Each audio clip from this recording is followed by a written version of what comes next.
This is happiness, to be everything at once. Be unblinded, be unlearned, be unbridled and unburned.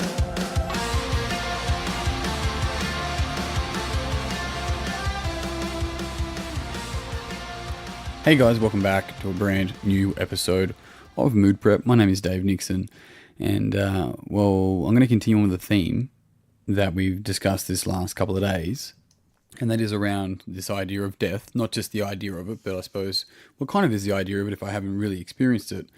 But then again, in a roundabout way, maybe I have. And I was recently sort of came across a video, a guy called Jason Silva. Some of you guys might have seen some of his stuff on social media.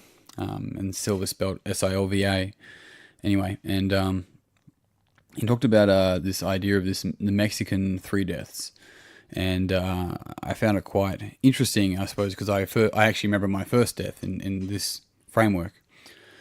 And it also, I think, ties into this idea of, well, how long do we actually live for, and what's actually living? But I'm gonna share this idea of the three deaths with you and see how it resonates and sits. But it's quite beautiful, but also, terrifying. It's a terrifying reminder that we are completely mortal, and there has been billions of people that have walked this earth, and beings that have been literally forgotten. So there's the first death.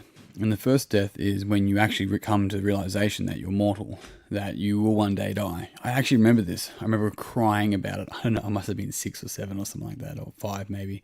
I was actually in a takeaway shop in Belconnen here in Canberra. And I was like, sort of remember being with my dad. I'm like, wait, we die? Like, that's it? And then what happens? I just was crying, and I'm like, I don't want anyone to die. But it was this first realization that, well, actually, yeah, we do die.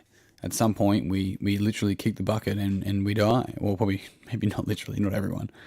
But, yeah.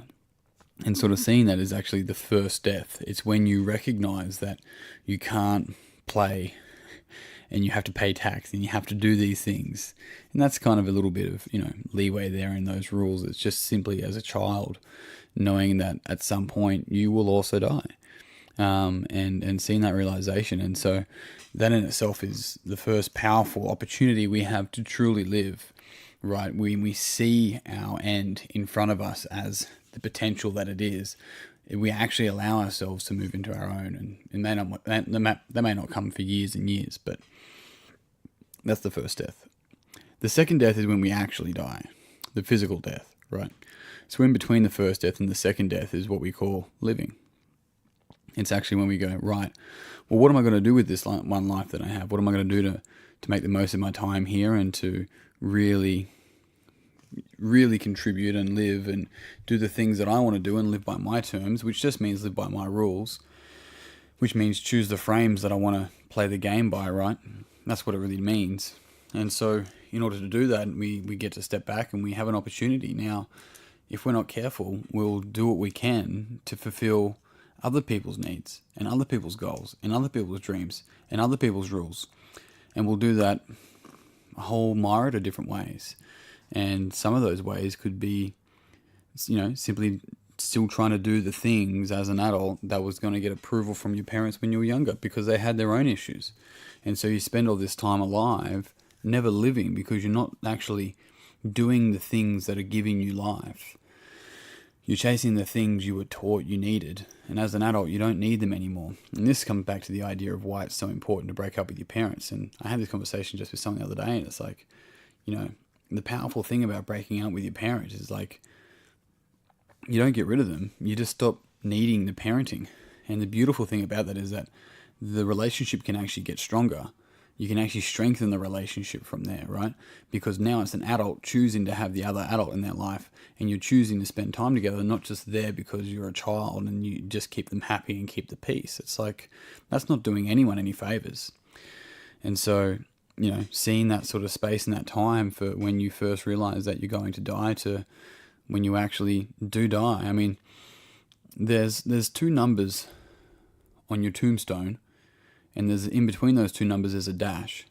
And that dash represents your life, represents everything you ever did, thought, wanted, said, believed, everything you experienced is in that dash. So the question is, what the fuck are you going to do with your dash? What do you want that dash to represent? Like what is it? When your grandchildren speak of you, what do you want them to say? Like, these are serious conversations. Well, what's your eulogy going to say? Right? And these are powerful things to think about, because when we can actually really understand this, then once again, we actually see, we're faced with the idea that we get to choose. We get to choose what we want to do with this. And seeing that allows us to really take ownership of our life, and that's when our life changes. And so the third death is when the last time somebody says your name. Now, from what I know, you won't know this. You won't know when the last time someone will say your name is. But it's the same idea as there was a time when, if you remember growing up, maybe you went and played at the park with your friends, or you went and kicked the ball, or you went on your bike rides, and one day all of you finished up your bike ride, you finished up at the park, you finished up doing what you're doing, and you didn't know it at the time, but that was the last time you were ever going to do that.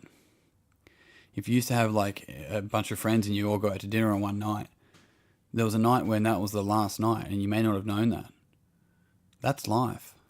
Life is full of all of those things. It is full of all of those things.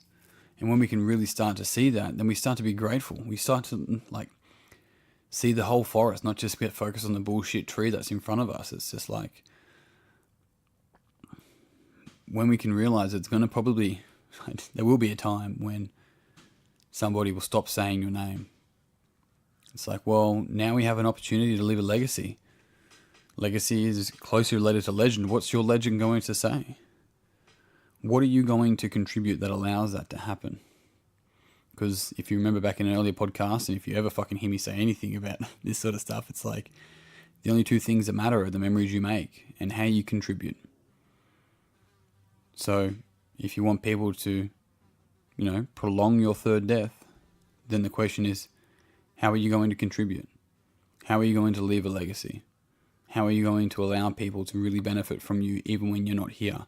Because that's the fucking thing. How are you going to allow people to benefit from you even when you're not here? You have the opportunity to do that.